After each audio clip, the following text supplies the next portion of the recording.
This is your reality if you are an underclassman trying to make the varsity basketball team. Let's dive into it. The cards are going to be stacked against you, bro. They are. You look around and the seniors and the juniors, they're much stronger than you. They're faster than you. And they seem to know the game more than you do. That's a fact. That's the reality of the situation.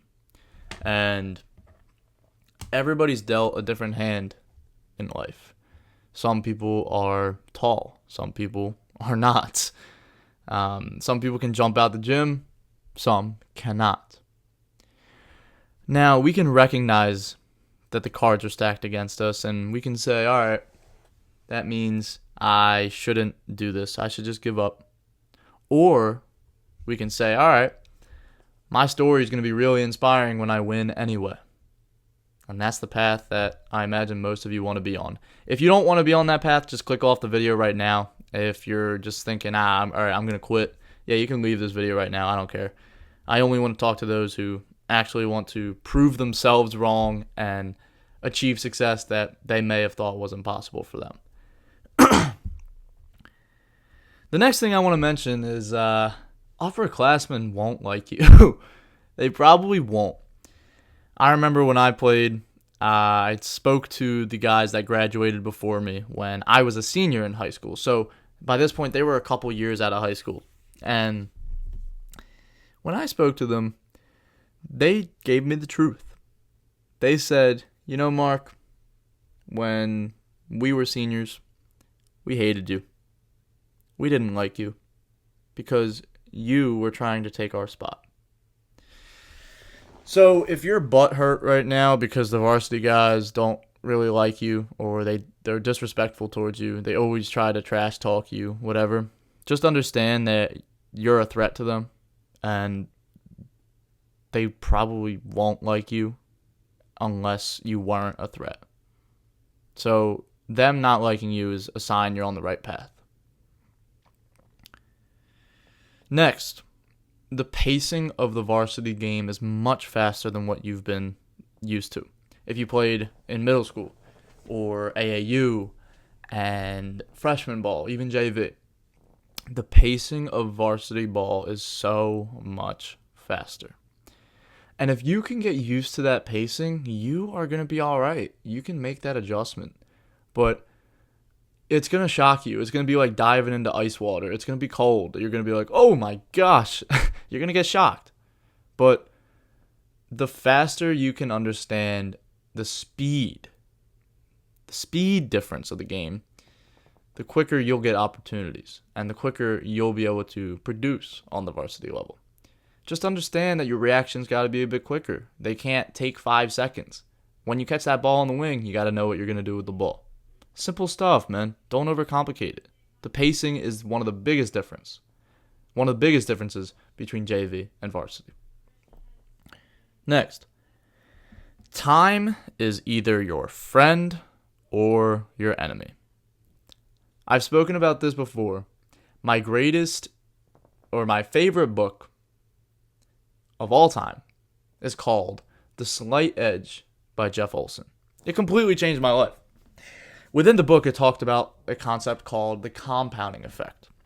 Now, in simple terms, the compounding effect is repeated actions over a long period of time create big results. So ask yourself, am I doing the right habits? Am I doing what will help me win?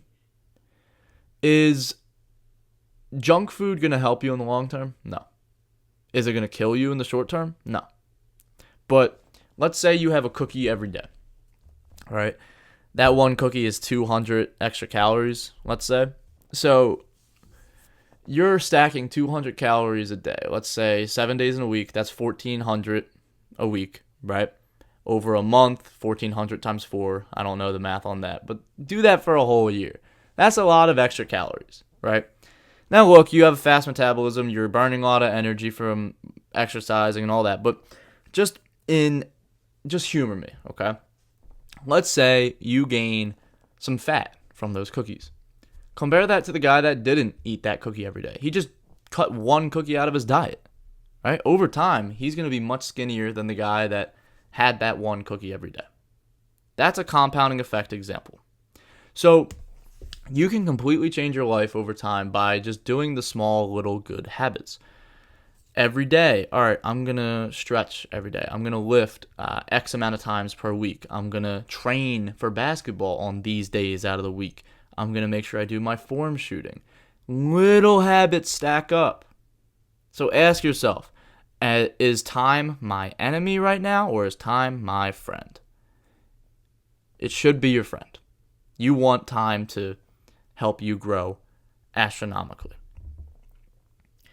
Next,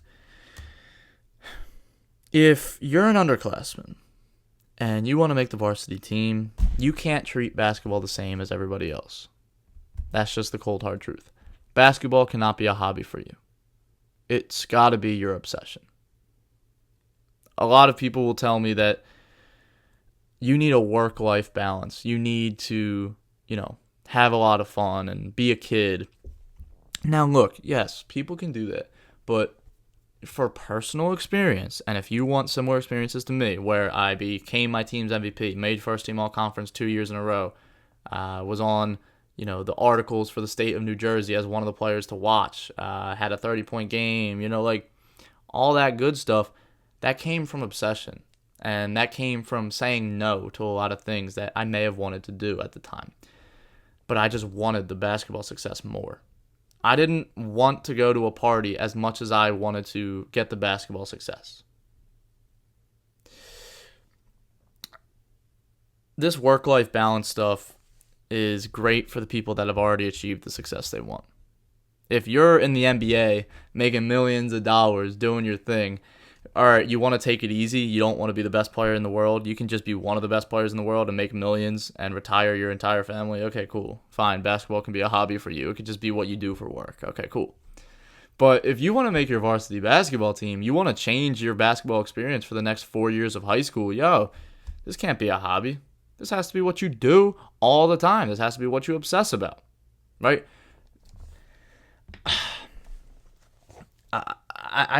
I found that a lot of people, even in the business space, for example, because I'm a business owner, this is my business, right? Work-life balance doesn't make sense to me. I want to go hard in my business because I love what I do. And if you love basketball, this is what you do for fun.